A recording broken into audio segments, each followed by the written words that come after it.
এই নিযুক্তি পত্ৰ লাভ কৰাৰ ফলত আমি কি ধৰণে উপকৃত হ'ম এই বিষয়ে বিভিন্ন চিন্তা চৰ্চা চলিছে আৰু মই কেইটামান কথা আপোনালোকক ক'ব খুজিছোঁ।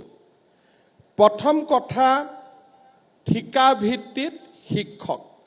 কৰবাত নহয় কৰবাত নামটো নিজৰে ভাল নালাগে। আজিৰ পৰা আপোনালোকৰ নামৰ সন্মুখত থকা ঠিকা ভিত্তিক শব্দটো উঠি যাব। আজিৰ পৰা আপোনালোক অকল শিক্ষক হ'ব। সেইটো এটা আমাৰ জীৱনৰ এটা ডাঙৰ প্ৰাপ্তি। কাৰণ ইমান দিনে কৰবাত নহয় কৰবাত যদি ঠিকা ভিত্তিক শব্দটো আমাৰ সন্মুখত নাথাকিলেহেঁতেন আমাৰ মনটো হয়তো আৰু ভাল লাগিলহেঁতেন।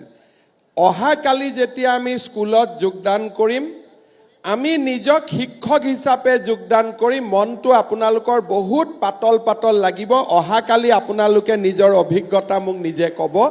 আপোনালোকে নিজে অনুভৱ কৰিব যে জীৱনত এটা ডাঙৰ পৰিৱৰ্তন আহিল।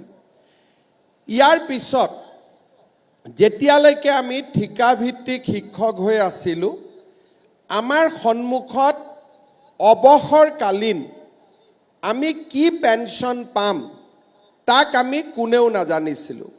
CPF-ত আমাৰ 10% দৰমহাৰ ধন জমা আছিলে আৰু লাহে লাহে দৰমহাৰ স্লেবটো বাঢ়ি যোৱাৰ পিছত CPF-ৰ আওতাৰ পৰাও আমি বাহিৰত আছিলোঁ। এতিয়া যিসকলৰ 25 বছৰ আৰু 10 বছৰ চাকৰি এতিয়াও থাকিব, আপোনালোকে জানে যে ভাৰত চৰকাৰে ইউনিফাইড পেঞ্চন স্কিম, এই পেঞ্চন স্কিম আমাৰ বাবে লৈ আহিছে। এতিয়াৰ পৰা আমি অহাকালিৰ পৰা যদিও UPS অসম চৰকাৰে এতিয়াও গ্ৰহণ কৰা নাই, কিন্তু অহাকালিৰ পৰা আপোনালোক NPS-ত আৰু NPS-ত যোগদান কৰা সকলে অট'মেটিকেলি 1 এপ্ৰিলৰ পৰা আপোনালোকে UPS-লৈকে আপোনালোকে যাবলৈ সক্ষম হ'ব।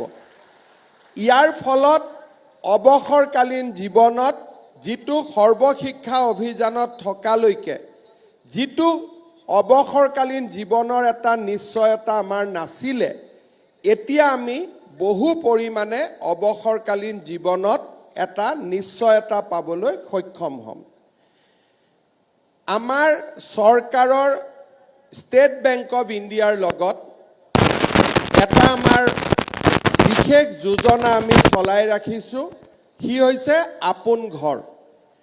যেতিয়ালৈকে আমি সৰ্বশিক্ষা অভিযানত আছিলোঁ, কোনোবা বেংকে আমাক আপোন ঘৰ যোজনা দিছিলে বা কোনোবাই আমাক দিয়া নাছিলে। এতিয়াৰ পৰা আপোনালোকে আপোন ঘৰ যোজনাৰ অধীনত আপোনালোকে ঘৰ বনাবৰ বাবে ষ্টেট বেংক অফ ইণ্ডিয়াৰ পৰা বিনা মৰ্টগেজত আপোনালোকে লোন ল'বলৈ সক্ষম হ'ব। মই ষ্টেট বেংক অফ ইণ্ডিয়াকো কৈ দিম যে সৰ্বশিক্ষা অভিযানৰ পৰা নতুনকৈ নিয়মীয়া হোৱা শিক্ষক শিক্ষয়িত্ৰীসকলক যাতে আপোন ঘৰ যোজনাত আমি যিকোনো ধৰণৰ সুবিধা আমি প্ৰথমে দিওঁ, অগ্ৰাধিকাৰ ভিত্তিত দিওঁ, তাৰ বাবেও মই ষ্টেট বেংক অফ ইণ্ডিয়াক নিজে অনুৰোধ কৰিম। ইয়াৰ পিছত অসম চৰকাৰৰ এটা ডাঙৰ যোজনা যে কিবা কাৰণত আজি যদি চাকৰি কালত আমাৰ মৃত্যু ঘটে, আমি কোনেও আশা নকৰোঁ আমাৰ পৰলোক প্ৰাপ্তি হওক, কিন্তু যোৱা কেইদিনমান আগতে সৰ্বশিক্ষা অভিযানত কাম কৰা ৰনোজ দা কিমান টিচাৰক আমি 5 লাখ টকাকৈ দিছিলোঁ? 55 গৰাকী শিক্ষকক আমি শংকৰদেৱ কলাক্ষেত্ৰত মাতি আনি 5 লাখ টকাকৈ চাকৰি কালত তেওঁলোকৰ মৃত্যু হোৱা বাবে তেওঁলোকক আমি 5 লাখ টকাকৈ আৰ্থিক সাহায্য আগবঢ়াইছিলোঁ। এতিয়া আপোনালোকে চিন্তা কৰক, এই 55জন শিক্ষকক যদি আমি নিয়মীয়াকৰণ আগতে কৰিলোহেঁতেন, এই 55জন শিক্ষকৰ পৰিয়ালে সম্পূৰ্ণকৈ নিয়মীয়া শিক্ষকৰ যেনে স্বামী জীয়াই আছে তেনেকৈ আমি 100% আমি দৰমহা পাই থাকিলোহেঁতেন। কিন্তু আজি তেওঁলোকক আমি মাত্ৰ 5 লাখ টকা আমি আগবঢ়াবলৈ সক্ষম হৈছিলোঁ। অহা 4 তাৰিখে আমাৰ লখিমপুৰত কেবিনেট আছে।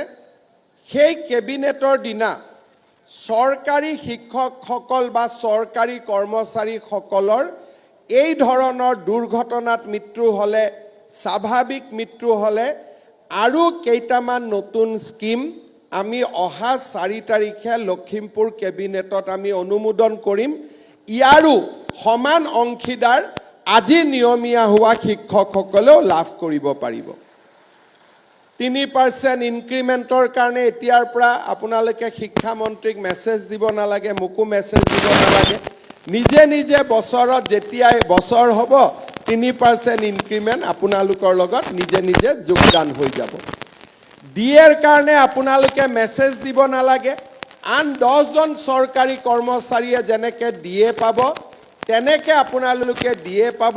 তাৰ বাবে আপোনালোকে কোনো চিন্তা কৰিব নালাগে।